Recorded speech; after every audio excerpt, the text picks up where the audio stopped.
1476, Constantinople. A messenger stands before Mehmed the Conqueror. He brings news of a victory against the tyrant Vlad III, who has massacred the faithful and spurned Mehmed's friendship. But the messenger didn't come alone. He carries a box, which upon its opening reveals the head of the treacherous, slain son of the dragon. Or at least that's what one story says. Because like many of the stories in this series, the accounts of how Vlad died are contradictory. We just know that 2 months into his third reign, he fought a battle with the Ottomans and lost. In fact, it's kind of ironic that given all of the excruciating detail we have about how Vlad killed his foes, we know little about his own death. But death was not the end of Vlad Dracula. Because if there's one truth about human culture, it's this. When history doesn't provide a fitting end to a historical life, legend's gonna step in to finish the job. And Dracula refused to stay in the grave.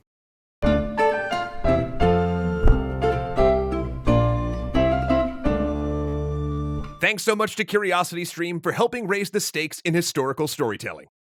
Despite his relatively brief time on the throne of Wallachia, less than 7 years in total, at the time of Vlad Dracula's death, he was already casting an outsized shadow over history.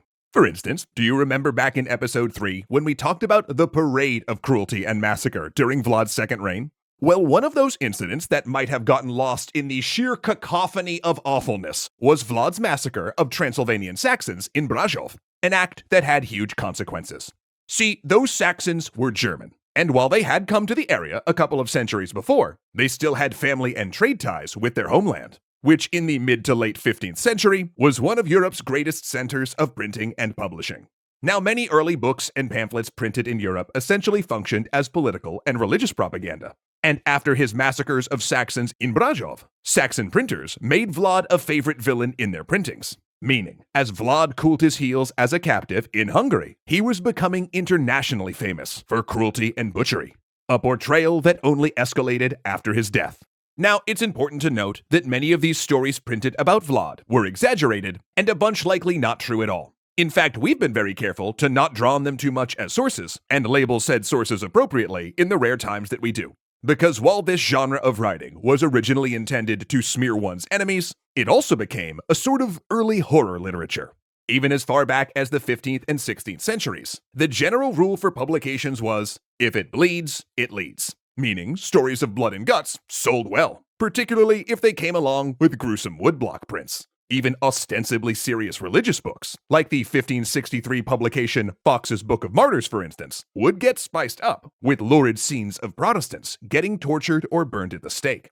Also, Catholic art and publications had a similar fascination with violent imagery, and the existing stories about Vlad served as a perfect jumping-off point for German authors to create stories about him doing, well, basically any twisted thing they could imagine. The Ottomans, similarly, were happy to preserve stories about Vlad's awfulness, since it justified removing him and made Hungary look bad for supporting him. Early biographers also played a part in this mythologizing, though sometimes to Vlad's benefit. For example, a Greek biographer who appreciated Vlad's years fighting the Ottoman Empire while acknowledging Vlad's cruelty also went out of his way to try and discredit Radu. This included claims that Radu converted to Islam, which is debatable, and that he and Mehmed were actually a gay couple, a portrayal historians also find suspect since it only exists in one very anti-Ottoman source. But before you come at us, all you Mehmed Radu stans, we're not saying this wasn't a thing, just that it's not totally established fact.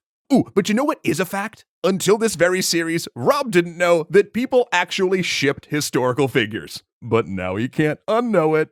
Anyway, one important thing to consider is that despite all of the things said about Vlad, he was never, in any sense, accused of being a vampire. That was the work of Irish writer Bram Stoker, who ran across accounts of Vlad as he prepared to write a vampire novel that would marry Romanian folklore with 19th century technology and medical knowledge.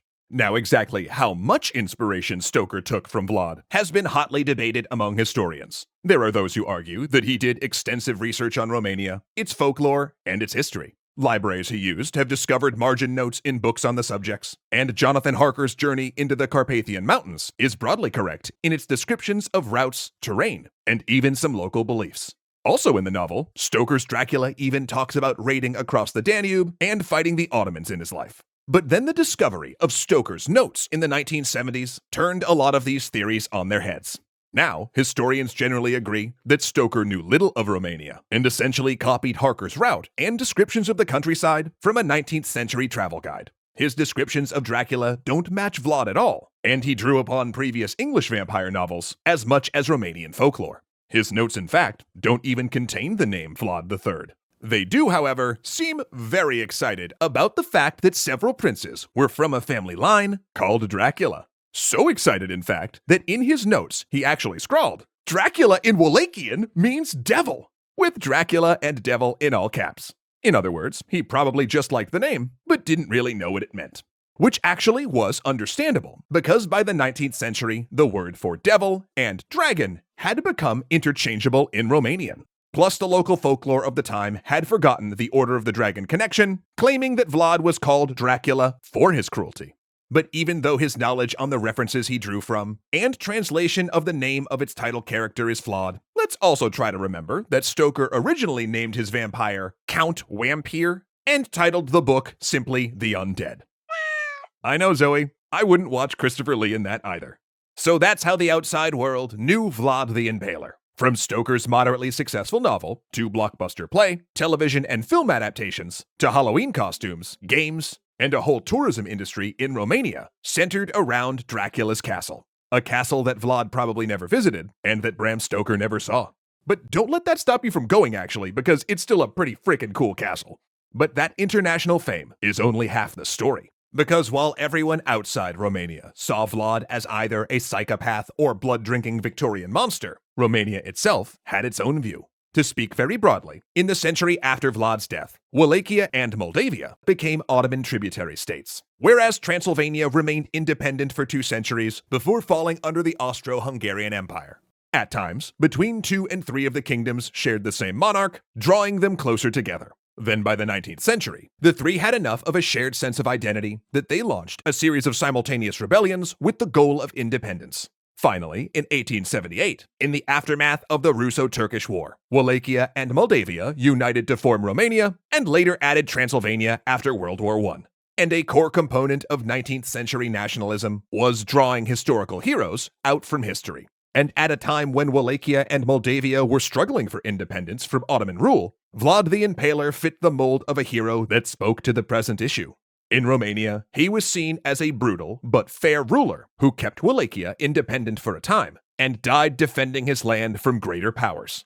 Now, if you've watched all this series, you've probably concluded that Vlad cared more about gaining and keeping personal power than any noble cause. But as is often the case with nationalistic heroes, this was ignored in favor of a story that fit more neatly with 19th century Romanian politics. The image of Vlad as an independence fighter, doing what had to be done to keep his kingdom independent from the Ottomans, just felt true at the time, and turned Vlad into a national symbol.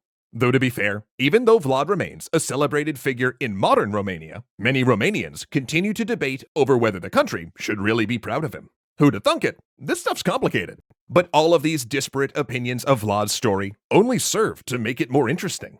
From a life that was messy, often confusing, and of, let's just say, ambiguous loyalties, later writers have crafted Vlad into everything from a nationalist icon, to horror character, to folklore figure, to literary vampire, and to bait for tourist traps. Meaning, he's a fascinating study in how, if you're famous enough, one day you may end up rising from your grave to become something else entirely.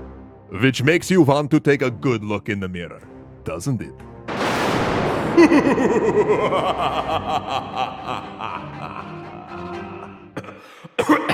Excuse me. Ooh, sorry, the smoke. I got my nose.